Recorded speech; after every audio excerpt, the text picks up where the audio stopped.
लोकशाहीचा बुलंद आवाज, रिपब्लिकन वार्ता, महाराष्ट्र। शिवस्वराज्य यात्रेचे युवक जिल्हाध्यक्ष भरत सूर्यवंशी यांनी स्वागत करत केले जोरदार शक्ती प्रदर्शन। राष्ट्रवादी शरदचंद्र पवार पक्षाचे शिवस्वराज्य यात्रा लातूरमध्ये दाखल।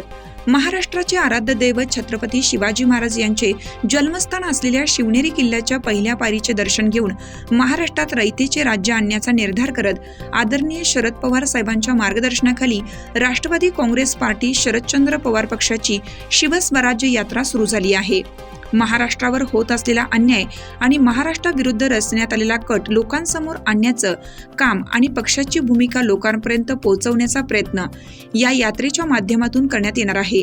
याच अनुषंगाने लातूर जिल्ह्यातील औसा विधानसभा मतदारसंघात यात्रा आली असता राष्ट्रवादी युवक काँग्रेस शरदचंद्र पवार पक्षाचे जिल्हाध्यक्ष तथा माजी नगराध्यक्ष भरतभाऊ सूर्यवंशी यांच्या वतीनं प्रांताध्यक्ष आदरणीय जयंत पाटील साहेब, संसद रत्न खासदार सुप्रियाताई सुळे, खासदार डॉक्टर अमोल कोल्हे, युवक प्रदेशाध्यक्ष मेहबूबभाई शेख, विद्यार्थी प्रदेशाध्यक्ष सुनीलदादा गव्हाणे यांचे लांबजना पाटी येथे भव्य असा सत्कार करण्यात आला।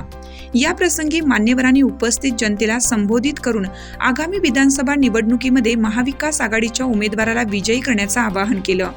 यावेळी युवक जिल्हाध्यक्ष भरतभाऊ सूर्यवंशी, जिल्हा कार्याध्यक्ष रशीद सर शेख, माजी तालुकाध्यक्ष जीवनराव पाटील, दिलीप लोहार, सुभाष दाजी पवार, योगीराज काका पाटील, तालुकाध्यक्ष श्याम आबा पाटील, विधानसभा अध्यक्ष यशवंत भोसले, महिला तालुकाध्यक्ष सुनीता भोसले, युवक तालुकाध्यक्ष बाळासाहेब जाधव, युवक कार्याध्यक्ष वसीम बोपले, युवक विधानसभा अध्यक्ष अशोक गरड, आत्माराम साळुंके, विनोद झिरमिरे, रोहन जाधव, निशांत पाटील, शिराज शेख, रवी सूर्यवंशी, श्याम कदम, पाशा शेख, कृष्णा साळुंके, कालिदास डांगे, रामजी सूर्यवंशी, अजय चाबुस्वार, समीर पठाण, किसन भांगे, निशांत पाटील व प्रमुख पदाधिकारी व कार्यकर्ते मोठ्या संख्येने उपस्थित होते।